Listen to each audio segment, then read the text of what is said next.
Welcome back to 90 Day Dental Day 21.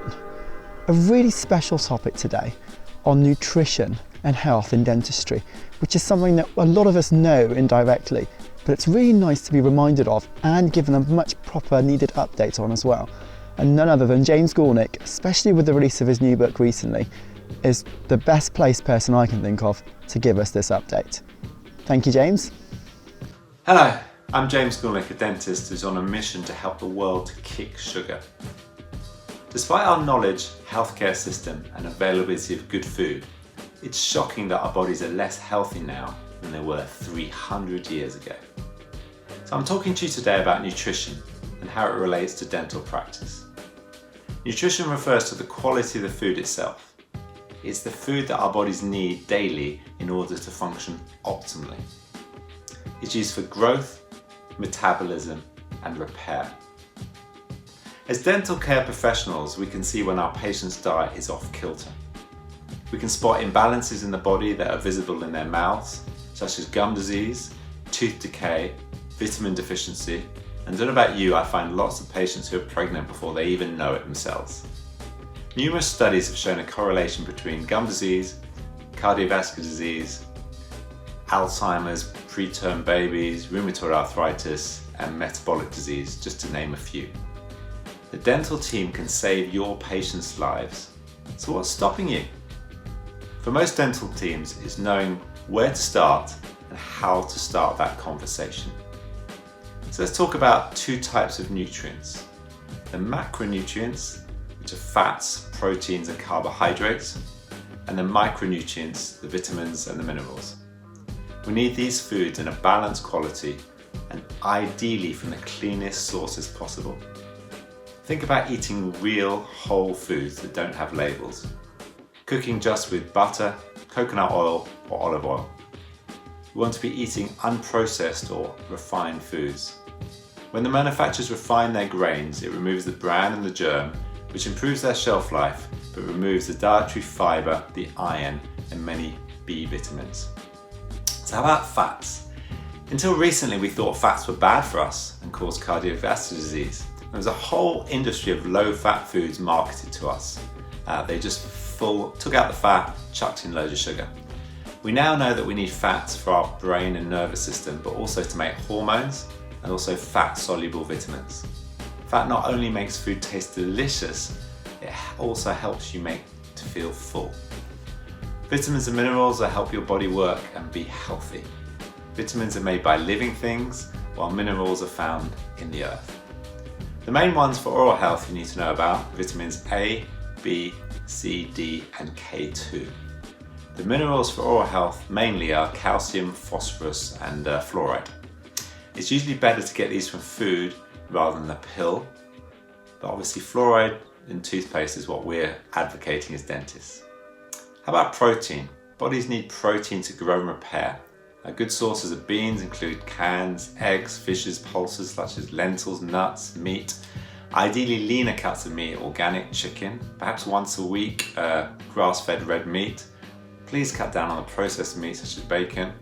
You want oily wild fish such as trout, salmon or mackerel. But as a dentist, I'm going to concentrate now purely on sugar. This is a carbohydrate, but not all carbs are equal.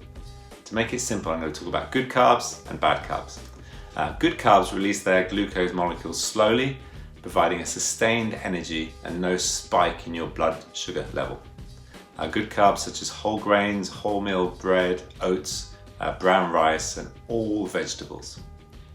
I want you to think about approaching your meals by thinking about vegetables first. So half your plate is vegetables and then the other half you split between the grains and the protein. So most of us know sugar is bad for us, so why do we still eat it? It's our hormones. When you eat sugar, you release dopamine, reward chemical. We all know that great feeling when you eat one piece of chocolate, but then to get the same feeling you need to eat 2 pieces of chocolate, and before you know it, the whole bar is gone. Sugar floods your brain with dopamine, which can help lead to addiction. But the propensity for sweetness is actually primed in us from birth.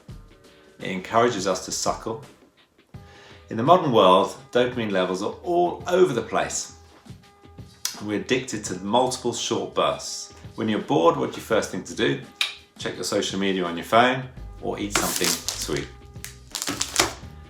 Manufacturers add sugar to hide a bad taste or to improve their shelf life and make us addicted to their foods. It's got no nutritional benefit, they're not helping us in any way. The body does not need it. Both Public Health England and the World Health Organization have recommended that added sugar should be below 5% of the total daily calories.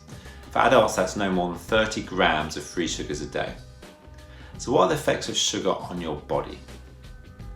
We know about the dental issues, tooth decay and gum disease, everyone knows that, especially as dental care professionals. But did you know it drops your mood and leads to a dip in energy within about 30 minutes?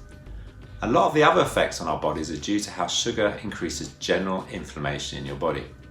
So cardiovascular disease, it raises your blood pressure and triglycerides, leads to metabolic problems due to insulin release, and leading on to that, type 2 diabetes from the sugar and the starchy foods. In your skin as well, you get more inflammation, you get increased oil production leading to spots and acne. And obviously weight gain, sugar is converted in the liver to body fat. And hunger as well, sugar makes you more resistant to the hormone leptin that your fat cells make, so you don't actually feel full, so you keep eating. Long-term high sugar intake can change the bacterial population in your mouth, the oral microbiome. This microbiome has been long known to be a reservoir for infection in other places in your body.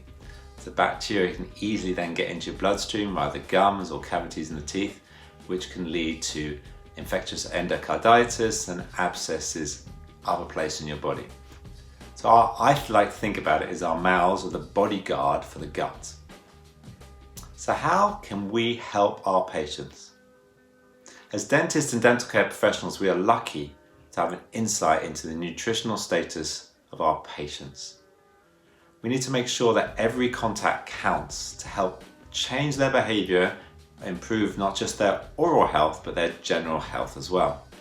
This will help set your practice apart by having a holistic approach, not just looking at their mouth, but looking at their entire body.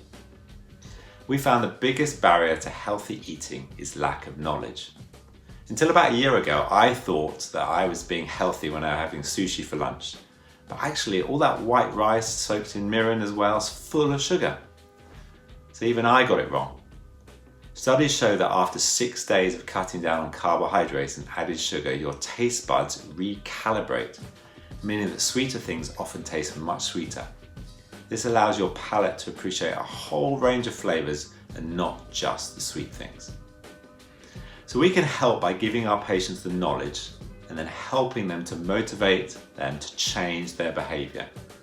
Some of them may need to learn new skills like cooking or reading labels. Ideally, I want them to be buying things that don't have labels. When I researched for the book, Kick Sugar, with chefs Katie and Giancarlo Caldesi, I found one of the barriers to eating vegetables that people did not know how to cook them. And they ended up just boiling everything. And they ended up tasting the same and very bland. But I don't know if you know, but depending on how you cook them, they can taste vastly different. The chemist Mallard found that foods containing protein had a molecular change at around 140 degrees, which affected their flavor. It also affects their nutrient content.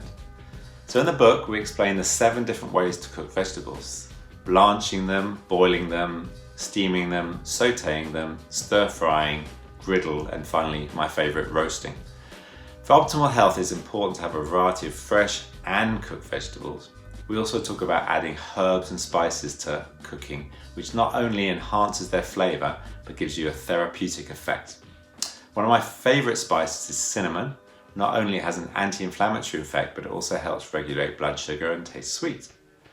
My go-to herb at the moment is rosemary, because we can grow it in the garden. It helps boost your immune system, but you need to cook it first to release its flavors, and certain herbs and spices, you put them in different parts in the cooking, again, in the book. So, buy the book, Kick Sugar. It's full of 14 days worth of delicious recipes. There's loads of help in preparation for our challenge. It's a 14-day sugar challenge. Includes sweeping the house of foods with added sugar, and then what to restock the cupboards with. There's no point getting rid of it without restocking it. It's not a diet though, it's not about restricting things. This is a lifestyle where you can try different foods and ways of cooking and then listen to your body and see how it affects. I have toast and sometimes for me, it will affect me half an hour later, whereas other people it doesn't. We have a questionnaire which looks at your dental health, your sleep, your energy, your weight, and your current experience with food. We have a supportive Facebook community to help you and to make you feel accountable. We encouraged your whole family to join you on the challenge. We have hundreds of dental teams and patients that have come through it, boosting not only their health, but reawakening their taste buds. All the profits go to the Charity Rewards project you can see behind me, with its aim to make schools and nurseries sugar-free. So if you've got any questions, please email me at james@rewardsproject.org. The email will be below, but I hope you enjoyed this brief overview into nutrition. Take care. Absolutely superb update with someone who's very passionate about a particular topic, and it's really nice and really heartwarming to see. Join us again tomorrow and we'll continue on. See you then.